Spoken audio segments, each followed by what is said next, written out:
有关于这个照片会议非常高兴。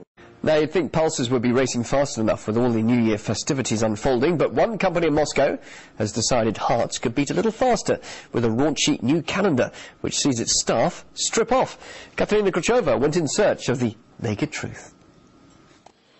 When at work, Elena looks like a tight-laced assistant. She's accurate when making appointments and is homely when serving tea to her boss. So are the other girls working for Russia's Sovfracht shipping company. Apart from her good looks, Sasha is a busy lawyer, Irina is a translator of Chinese, happy to put anyone to shame with her linguistic talents. 有关于这个照片会议非常高兴。 But what's really amazed the customers of Sovfracht was their 2009 corporate calendar, where all the female staff got naked. Our colleague was going to be in this picture, but refused to get naked. So I came out and said, I can do it. My friend Nastya took up the idea, well, if she can do it, I can do it too.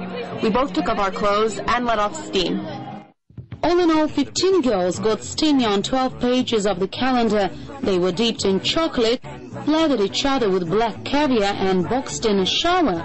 All tried and tested tricks which photographers use for saucy snaps.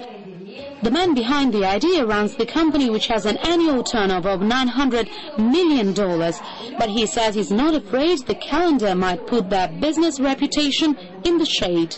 I remember the day when I first saw an old shabby Pirelli calendar in my provincial town.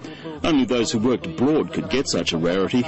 It then became a fad with me to collect such calendars. Now that I run the Sovfracht company, I decided my girls were at least as good as Pirelli's. So instead of flirting with them at work, we gave them an opportunity to prove themselves this way. The Pirelli brand was indeed a trailblazer, making the world's top models bare all for calendars. The first shoot was in the 1960s, and since then nobody really seems to care that the company produces tires.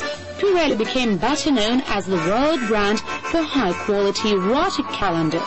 Russian companies seem to have taken the lead. Founder and editor-in-chief of Playboy magazine Hugh Hefner always said that the ideal cover was the girl next door with her clothes off.